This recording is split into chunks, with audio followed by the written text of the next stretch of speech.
Reducing the rate of consistent poverty is fundamental to decreasing inequality and enhancing inclusion within society. I think the issue of child poverty is particularly problematic, and I think this was reflected in the workshops as well. The long-term implications and costs of child poverty are huge, and it is unacceptable that 8% of children in 2019 experienced consistent poverty in Ireland. Workshop 3 was on the theme of employment opportunities, and this week I spoke at a launch on travellers in employment. The 80% unemployment rate for travellers is something that needs broad and targeted actions swiftly. Minister Humphreys and I agree that the upcoming Pathways to Work strategy will have specific measures to target marginalised groups, including travellers. SICAP was referenced in the workshop as a good model, and I absolutely agree. And the recent report into SICAP showed just how effective that on-the-ground work was in assisting members of new communities to engage with services and to integrate into Irish life. I'm very optimistic that our new policy on accommodating asylum seekers, announced with the publication of the recent white paper, will have a very tangible and positive impact on social inclusion. Integration supports will begin on day one for asylum seekers, and phase 2 of the new accommodation model is very much about social inclusion and integration with the local community. Income adequacy and a minimum standard of living was a common theme.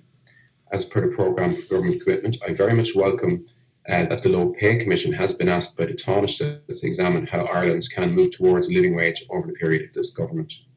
At the same time, each year at budget time, we consider how to target welfare increases to ensure that those who are most vulnerable receive the supports they need. A key theme in a number of workshops was that of participation and the ongoing engagement and the importance of involving children and young people in policy making. So it was somewhat timely that my colleague Minister O'Gorman launched on Wednesday the National Framework for Children and Young People's Participation in Decision Making. The participation framework supports departments, agencies and organisations to improve their practice in listening to children and young people and giving them a voice in decision making. It is underpinned by the United Nations Convention on the Rights of the Child and the United Nations Convention on the Rights of Persons with Disabilities. Improving representation on public participation networks also came up, and I can confirm that the consultants have been selected to carry out a review of the operation of the PPNs this year, and that will be commencing soon.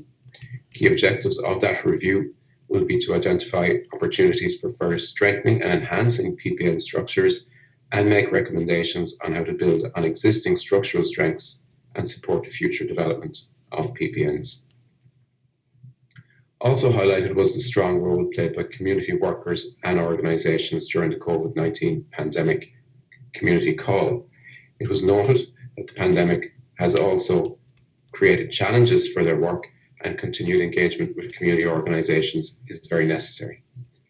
NESC recently carried out a review of the community call, which was published last month, and I can confirm that later this year I will be gathering together some of the key stakeholders from the community call initiative to examine how we can build on some of the good work practices and capacity to reach particularly isolated people that developed from the community call.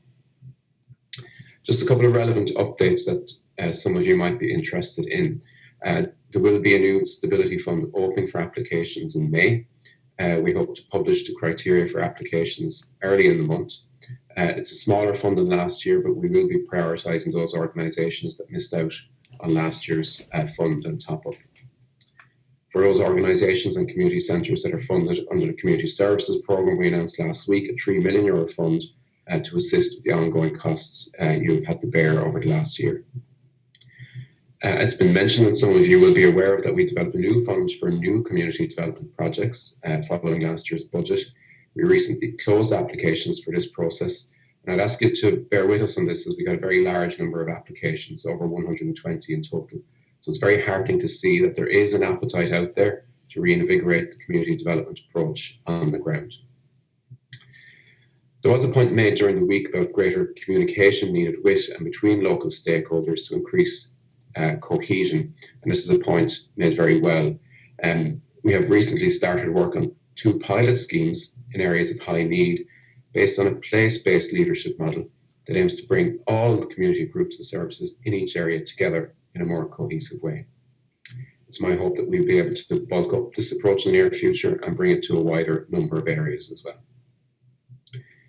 Coming out of the public health crisis of the last year, 14 months, I think it's important to flag some quite relevant commitments from the roadmap that were, of course, developed before the arrival of the pandemic, but have become increasingly relevant. There is a commitment to develop a health inclusion policy to address the healthcare needs of socially excluded groups who experience greater levels of health inequalities. There is also a commitment to develop an implementation plan to deliver on objectives of tackling loneliness and isolation. Multiple areas there that have become increasingly important.